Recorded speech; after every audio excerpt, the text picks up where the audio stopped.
Imagine a king who abandons royal councils to drink with peasants in smoky taverns. A king who surrounds himself not with wise advisors, but with musicians, hunters, and innkeepers. A king who, in a fit of anger, orders bishops to be imprisoned and, according to rumors, even drowned. This is not the plot of a dark comedy. This is the true story of Wenceslaus IV of Bohemia, son of the great Charles IV, yet remembered as one of the strangest rulers of medieval Europe. Wenceslaus's reign began with shocking contrasts. While his father Charles IV built Prague into a jewel of the Holy Roman Empire, his son preferred the company of common drinkers. Chronicles tell us that Wenceslaus would disappear for days, leaving his court in confusion, only to be found laughing and drinking among ordinary townsfolk. For the nobility it was scandalous. For the church it was dangerous. But for Wenceslaus it was freedom. He loved wine above politics. Records say he would often skip official ceremonies, leaving envoys and ambassadors waiting, while he indulged in feasts. His companions were rarely nobles. Instead, he surrounded himself with jesters, huntsmen, and musicians. To some, he was a man of the people. To others, he was a disgrace to the crown. Yet his oddities went further. Chroniclers describe his deep suspicion of the clergy. When bishops questioned his decisions, he struck back violently. In 1393, an event shocked all of Europe. John of Nepomuk, Vicar General of Prague, was arrested under Wenceslaus's orders. The reasons remain debated. Some say it was a dispute over church appointments. Others whisper it was personal vengeance. Whatever the truth, John was tortured and drowned in the Vltava River. He would later be canonized as Saint John of Nepomuk, a martyr of the church. And Wenceslaus, the carefree king, became infamous as the monarch who ordered a priest's death. This contradiction defined him. One day he was a laughing drunkard in a tavern. The next, a ruthless king striking at enemies with cruelty. Foreign envoys were bewildered. One German chronicler described him as a man who loved the bottle more than the crown. Another called him a lion when angered, but a lamb when sober. His neglect of duty quickly earned him enemies. Nobles complained that laws were ignored, taxes misused, and justice delayed. Priests whispered that the king's drinking was a sign of demonic possession. Yet Wenceslaus did not care. He believed that as king he could live as he wished. Perhaps the strangest part of his character was his need to escape formality. He despised the stiff rituals of court. Instead, he sought comfort in the company of ordinary people, joining hunts, feasts, and nights of music. Some even claimed that he disguised himself to wander Prague streets at night, blending with the common folk. To his supporters, this made him unique, a king who was not above the people. But to his enemies, it was evidence that he was unfit to rule. Even his temper was legendary. Chronicles say that he often flew into violent rages. At banquets, he might suddenly accuse a guest of treason. At councils, he would storm out in fury. And yet, just hours later, he could be found drunk, laughing, and embracing the same men he had threatened. From the very beginning, Wenceslaus IV's reign was filled with contradictions. He was the son of one of Europe's greatest emperors, yet he behaved more like a tavern rogue than a monarch. He could be generous, witty, and warm, but also cruel, paranoid, and reckless. His life was a dance between indulgence and violence, between charm and brutality. Wenceslaus was born in 1361 within the walls of Prague Castle, a city that was becoming the shining jewel of Central Europe. His father, Emperor Charles IV, was not only king of Bohemia but the most powerful man in the Holy Roman Empire. Charles built universities, bridges, and cathedrals. He made Prague a political and cultural center that rivaled Paris. His reign was remembered as a golden age, and the hopes of the empire rested on his son. From the beginning, Wenceslaus's life was extraordinary. At the age of just 2, he was crowned king of Bohemia. His father wanted to secure the boy's authority early, and the sight of a toddler in a crown was more than symbolic. It was a declaration that the dynasty was strong and unbreakable.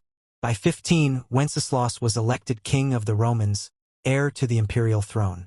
No other youth of his time carried so much weight on his head.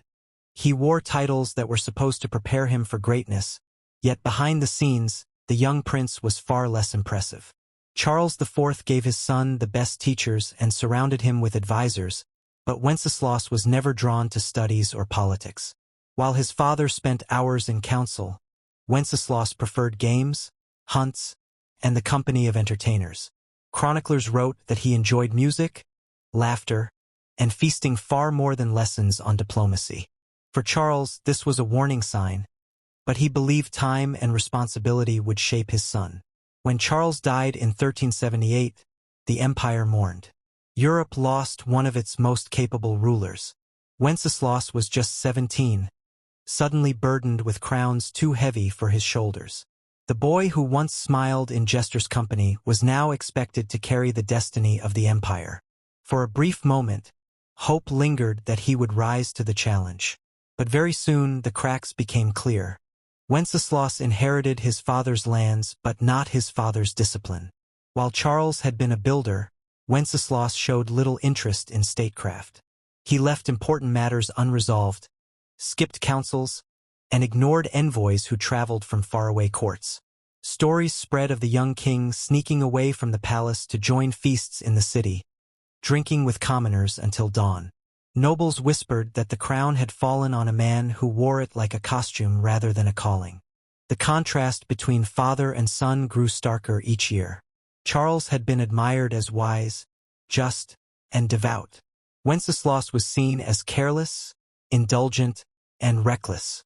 He was not cruel by nature, but he lacked the patience and focus required of a monarch. The empire needed a leader. Instead, it had a youth who loved freedom more than duty. Yet, for all his flaws, Wenceslaus was not without charm. Many described him as witty, even kind when sober. He could be generous to friends and had a talent for connecting with ordinary people. Unlike his father, who lived behind the formality of the imperial court, Wenceslaus enjoyed the company of peasants and tavern keepers. To some, this made him endearing, but to the nobility and clergy, it was alarming. They wanted a strong king who upheld traditions and enforced authority. Instead, they saw a ruler slipping further into indulgence, leaving the business of government to rot. The empire had survived weak kings before, but never had it placed so much hope in one man only to see him squander it so quickly. As the years passed, frustration turned into anger. The nobility grew restless, the clergy suspicious. Tension built within Bohemia and across the empire, waiting for the spark that would turn disappointment into open defiance. And when that spark came, Wenceslaus would reveal a side of himself that no one expected. At first, many nobles treated Wenceslaus like a joke. They whispered that he was lazy, laughed at his love of taverns, and gossiped about his careless habits. But soon the laughter stopped, because behind his indulgence was a darker, more dangerous side.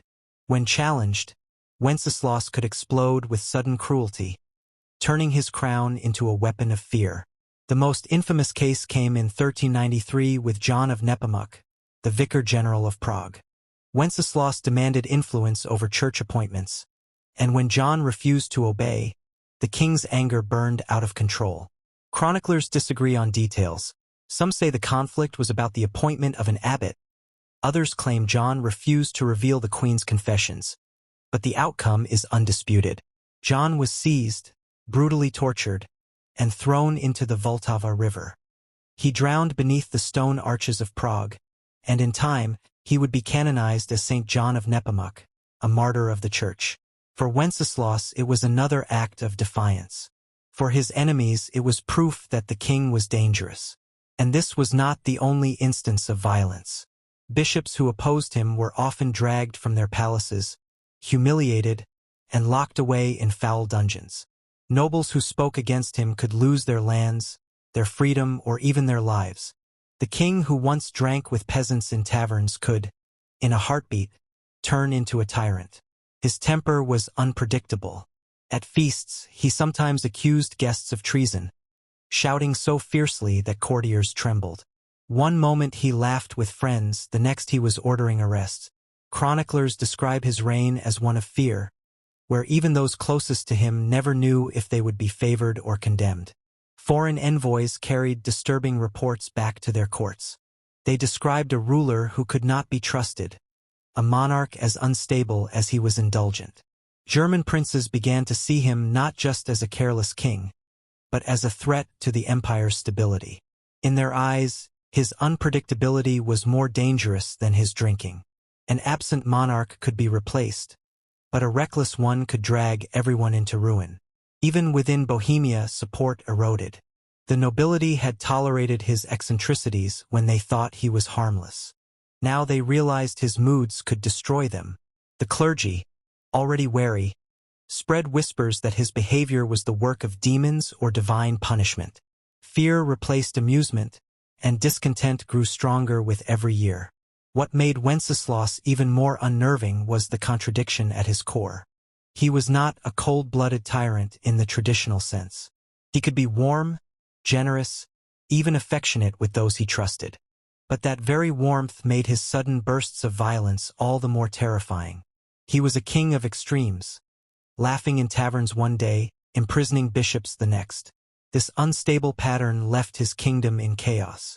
No one could predict what the king would do, and that unpredictability weakened the crown itself. Laws were ignored, disputes unresolved, and trust in leadership evaporated. It was not just that Wenceslaus neglected his duties. His erratic behavior actively undermined the stability of his realm. As the years passed, frustration hardened into resistance. Nobles plotted against him, clergy condemned him, and German princes began to question whether he had the right to rule at all. The son of Charles IV, once hailed as the bright hope of Europe, was now seen as a dangerous liability. And when the empire finally decided to act, the judgment on Wenceslaus would be harsh. Wenceslaus was not only king of Bohemia. He also carried the proud title of King of the Romans, the heir to the imperial dignity of his father, Emperor Charles IV. It was a position meant to secure him as the future ruler of the Holy Roman Empire. But while the crown glittered on his head, the reality beneath it was crumbling. The empire expected leadership, and Wenceslaus gave them only neglect. As king of the Romans, he was supposed to protect the peace of the empire. He was expected to oversee justice among the princes, secure trade routes, and act as the supreme authority in disputes. Instead, he avoided responsibility. Imperial diets were called, but the king was absent. Petitions from cities and nobles piled up, but Wenceslaus ignored them. Chronicles describe him vanishing for days, not in council halls but in feasts, hunts, or taverns. For an empire already fragile, this neglect was catastrophic. The consequences were soon visible. Merchants along the Rhine complained that bandits ruled the roads, stealing goods and endangering lives. Nobles accused Wenceslaus of failing to enforce law, leaving whole regions in disorder. German chroniclers described the empire as leaderless, its crown wasted on a man who preferred wine to duty. The contrast with his father was brutal. Charles IV had been known as the father of the homeland. His son was whispered about as the absent king. The princes of the empire grew restless. Their patience had limits, and Wenceslaus was pushing them to the breaking point. By the late 1390s, the electors, the highest-ranking princes, had begun to meet in secret. They discussed not only the king's failures but whether they had the right to remove him. It was a dangerous thought, but one that spread quickly as Wenceslaus showed no signs of change. In 1400, the decision was made. For electors, the archbishops of Mainz, Cologne, and Trier, along with the Count Palatine of the Rhine, formally declared that Wenceslaus was unworthy of the crown. Their charges were severe: neglect, incompetence, and the inability to uphold justice in the empire. On August 20th, they went further. Wenceslaus was officially deposed as King of the Romans. For Europe, it was a shocking act. Never before had an emperor's heir, crowned with such solemnity, been cast down in such humiliation. The news spread like fire. One chronicler wrote, "The son of the great Charles wears a crown no more, for he has abandoned his people." To the nobility it was justice. To the clergy it was divine punishment. To Wenceslaus, It was little more than an inconvenience. Instead of rallying his supporters, raising armies, or demanding justice, Wenceslaus did nothing. He retreated to Bohemia, as though the empire's judgment was a burden lifted from his shoulders. Some accounts suggest he barely acknowledged the loss. While electors in Germany crowned Rupert of the Palatinate as the new king of the Romans, Wenceslaus remained in Prague, hunting, feasting, and surrounding himself with his companions. The humiliation of losing the empire that his father had built seemed to pass over him like a summer storm. This indifference revealed the essence of Wenceslaus. He was not only careless but detached, unwilling, or perhaps unable, to grasp the weight of history.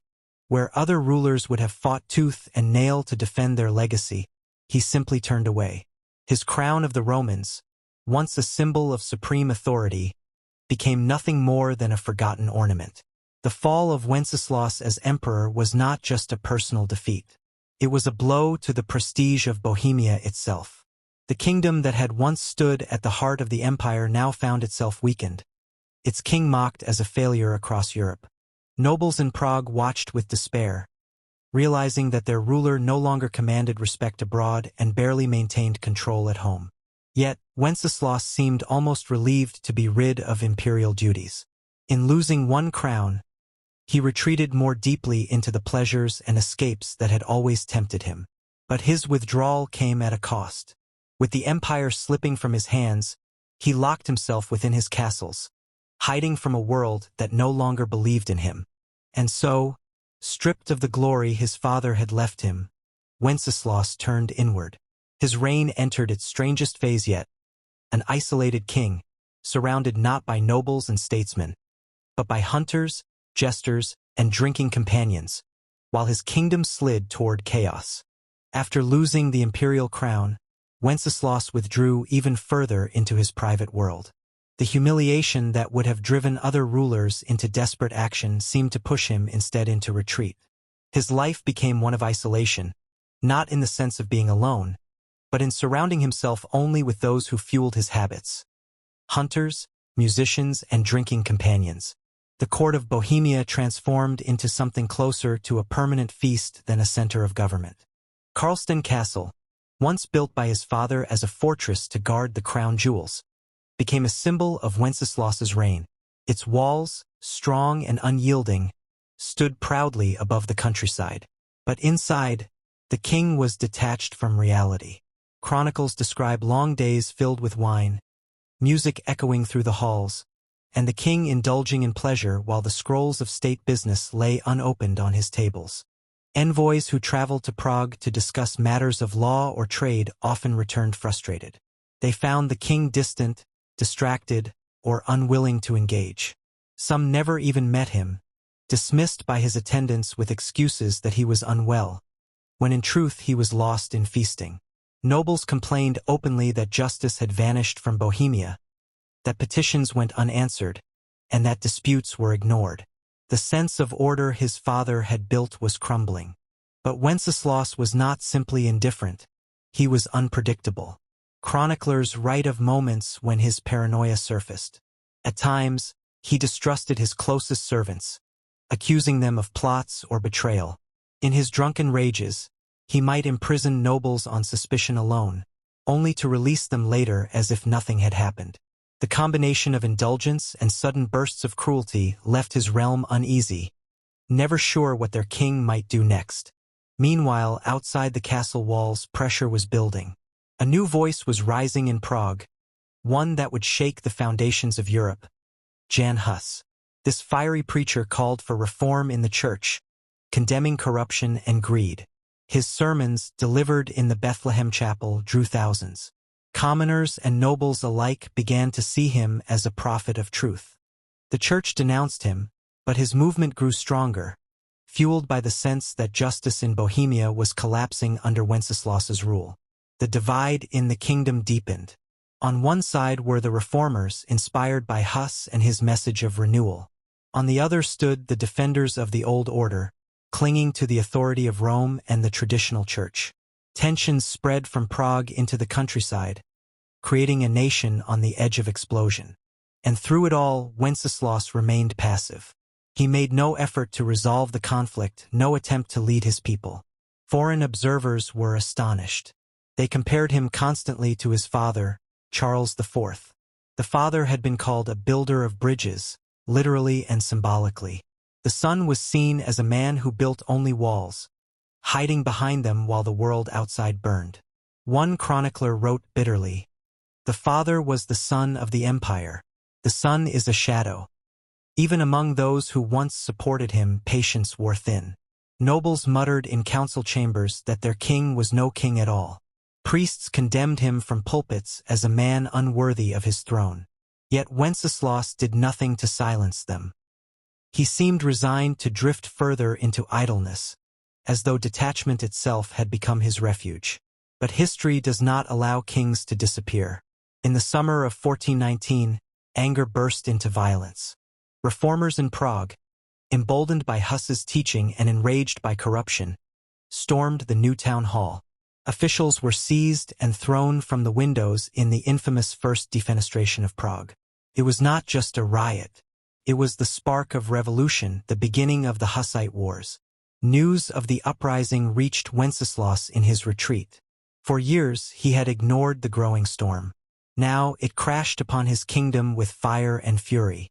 And the king, whose reign had drifted between indulgence and indifference, would not live to face what came next. The summer of 1419 was one of the most dangerous moments in Bohemia's history.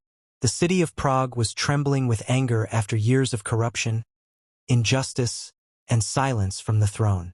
The sermons of Jan Hus, though he had been burned at the stake in 1415, still lived on in the hearts of his followers. His death had not silenced the call for reform. Instead, it had turned him into a martyr. And now, with the First Defenestration of Prague, the spark had become a fire. The uprising sent shockwaves through the kingdom. Royal officials were thrown from windows, mobs filled the streets, and cries for change rang out from churches and marketplaces. Bohemia stood at the edge of war, and all eyes turned toward the king. But Wenceslaus, the man who should have led, was already slipping away. On August 16, 1419, at his country residence near Prague, Wenceslaus collapsed. Some accounts say it was a stroke, his body finally giving out after years of heavy drinking and neglect. Others whispered of poison, though no evidence was ever found. Servants rushed to his side, but the king who once carried the crowns of Bohemia and the Romans was gone. He died at the age of 57. The timing was almost symbolic. Just weeks after the Hussite Revolution had begun, the throne of Bohemia was left empty. His death created a vacuum that only deepened the chaos. The kingdom he had inherited strong and united now fractured into bitter factions, each fighting for its vision of the future. The Hussite Wars were beginning, and Wenceslaus would not live to see the devastation they would bring. For his subjects, his death brought little mourning. Nobles remembered him as a ruler who abandoned his duties, more interested in feasts than councils. Priests remembered the execution of John of Nepomuk, a saint martyred under his command. German princes remembered him as the emperor who lost his crown without resistance. To many, his reign was not a story of tragedy but of failure. And yet, history has preserved more than just condemnation. Some contemporaries described him not as a monster but as a man crushed by expectations. He was the son of Charles IV, a ruler celebrated as one of the greatest of his age. The shadow of his father was long, and Wenceslaus never escaped it. Where Charles built cathedrals and universities, Wenceslaus built walls of isolation. Where Charles forged alliances and strengthened law, Wenceslaus turned to drink, laughter, and retreat. Perhaps he was not cruel by design but weak in spirit, overwhelmed by the weight of crowns that were too heavy for him. His death marked the end of an era. With Wenceslaus, the last link to the golden age of Charles IV was severed.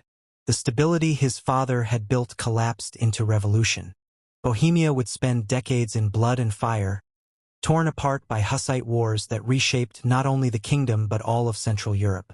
Wenceslaus's reign, marked by neglect and contradiction, had left his people unprepared for what came next. Even in art and memory, his image lingered as a warning. Illuminated manuscripts depicted the dance of death, skeletons leading kings and peasants alike into the grave. To the people of Bohemia, the message was clear. No crown could save a ruler who failed his duties. Wenceslaus became a cautionary tale, a reminder that kingship demanded more than ceremony, more than laughter, more than indulgence. And yet, there remains something haunting in his story. Wenceslaus was not remembered as a great king, nor as a great villain. He was remembered as a man who chose escape over responsibility, comfort over power, silence over leadership. His life was a mirror of what happens when a crown rests on the head of someone unwilling to bear its weight. In the end, the story of Wenceslaus IV is not one of glory but of loss. He inherited crowns, castles, and an empire, but let them slip through his fingers. He laughed in taverns, raged in palaces, hid in fortresses, and finally died as his kingdom erupted in flames. His legacy was not the empire his father built, but the revolution his weakness unleashed. And that is why history remembers him as the king who preferred wine to rule, the monarch who abandoned his people, and the man whose death opened the gates to war.